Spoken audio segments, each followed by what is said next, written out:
Olá, meus irmãos e minhas irmãs, meus amigos, que a graça de Jesus Cristo esteja sobre a sua vida, sobre a vida da sua família, não somente agora, mas para todo sempre. Na primeira carta de Pedro, no capítulo 5, verso 7, diz assim: lançai sobre ele todas as vossas ansiedades, pois ele tem cuidado de vós. E é interessante ver Pedro escrever sobre isso, pois Pedro foi aquele que o negou. Jesus, certa vez, falou para Pedro: Pedro, antes que o galo cante, você irá me negar. Pedro falou: não, Senhor, eu nunca farei isso. Pois bem, Jesus foi preso e quando Jesus estava na sua sentença, estava sendo sentenciado, Pedro negou Jesus 3 vezes.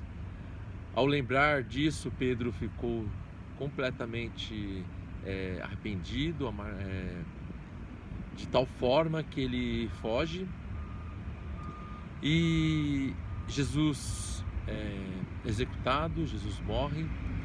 E quando Jesus ressuscita no terceiro dia, é interessante que Jesus aparece para algumas mulheres e ele diz o seguinte recado: vão adiante, digam aos discípulos e digam a Pedro que eu estou vivo e vou adiante deles. Imagina só chegar para Pedro e falar: Pedro, ó, mestre ressuscitou e ele falou que está vindo para encontrar com vocês. Pedro deve ter tido uma carga de ansiedade tão grande, pois ele lembrou de todos os fatos, né? Pois ele negou Jesus, ele abandonou Jesus, ele estava triste porque Jesus morreu, ele ainda não tinha se tocado que Jesus iria ressuscitar. E Jesus ressuscita e agora ele fala: ponto, Jesus vai acabar comigo, penso eu. Mas pelo contrário, quando Jesus se encontra com Pedro, Jesus vai de uma forma tão maravilhosa que Jesus olha para Pedro e diz: Pedro, tu me amas? E Pedro fala: claro, Senhor, eu te amo. E Jesus fala: então apacente as minhas ovelhas. Jesus fala isso 3 vezes.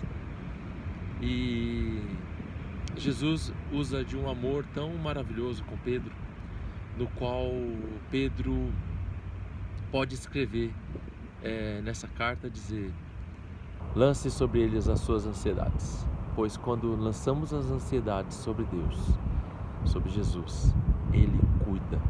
E Ele cuida de tal forma que nos dá paz, que nos levanta e nos capacita ainda para o trabalho.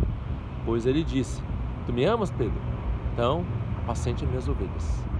Lance sobre Jesus a sua ansiedade, os seus medos, as suas preocupações.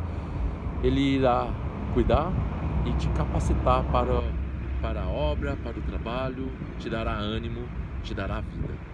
Fiquem com Deus, que Deus os abençoe, os guarda e os livre de todo mal. Tchau, tchau.